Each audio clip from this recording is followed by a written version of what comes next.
Assalamu alaikum wa rahmatullahi wa barakatuh. A'udhu billahi minash shaitanir rajim. Bismillahir rahmanir rahim.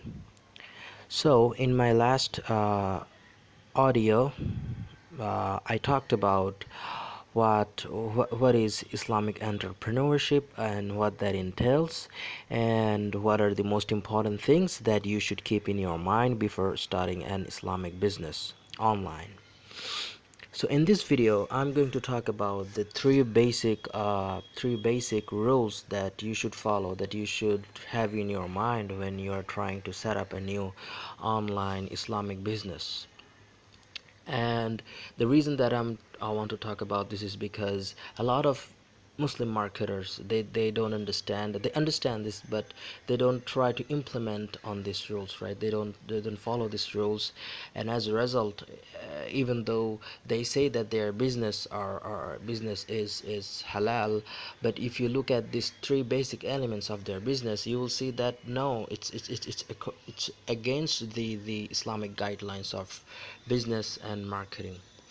So what are they? So the first one is the product and the service. So your product and service have to be halal, right?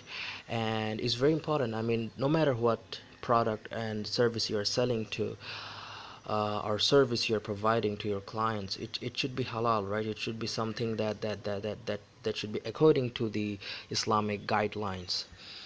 There are some product and services that are explicitly haram, such as wine, tobaccos, things like interest-based services, right?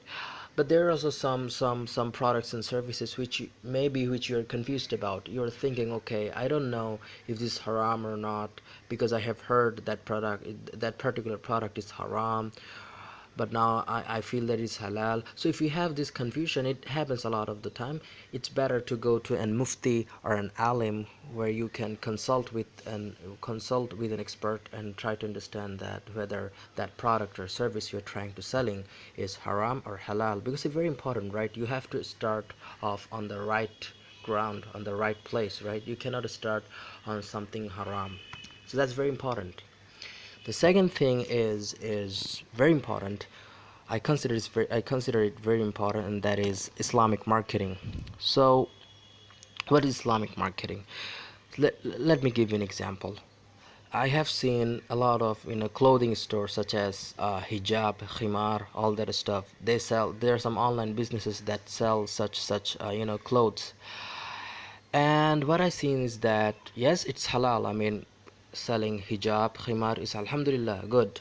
But when they try to market, when they try to sell these clothes with the help of an advertisement, then what they do that they use the haram elements. What I mean by that, so a lot of these clothing stores which sells hijab and khimar, they advertise in Facebook, and in their advertisement there are hijabi models, right? So you can get that uh, haram thing in that advertisement, even though their product is halal, 100% halal. But the way they are marketing to their customers, the way they're making an image, I mean they're trying to sell their products to their customers, is haram, explicitly haram, because they're showing off and a women model in front of a lot of people, right? So that's where you have to understand that Islamic marketing restricts this type of elements in your advertisement or in any marketing materials that you want to have to sell your products or services. So it's very important in Islamic marketing that you should understand these things. Even though your product is halal, you have to have that knowledge that okay, the way I'm trying to sell this thing, is it halal or haram, right? And a lot of people don't think about that because what happens that when you use this lust and sexual desires to sell your products, what it does along the way is that it normalizes a lot of bad stuff in the society, right? For example, objectifying women becomes a norm, right? It becomes a normal thing. No one cares about it at all right now. One of the reasons is that the way we marketed women's the way you market women's in these marketing materials, right? So we have to understand that. And you will see that in a lot of marketing materials, you will see that they will use women, they will use such elements that has nothing to do with the product itself, right? That, I mean, you could see a lot of products, right? A lot of, let's say, a water purifier, but they will show women in there, you know, sexy women, you know, and indecent women that will try to, they will show that in their advertisement, even though that model, that particular, women has nothing to do with the product at all, right? But just to grab your attention, and it's very important, right? Just to grab your attention, they are using such elements, right? So it's very important, right? Very important that we sell our products and services using Islamic guidelines, and there are a lot of ways to do that, right? And I think I made my point that why should you think about this. The third thing is the quality of the product and service, because you have to understand that people are paying you for something, right?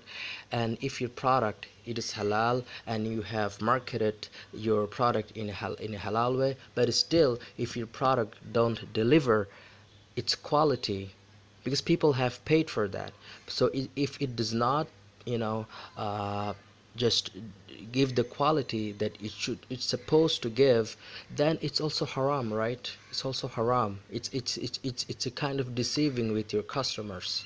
Yes, right now we have this money back guarantee and all that stuff, but there are some products that customers just cannot, you know uh, you know return to you, right?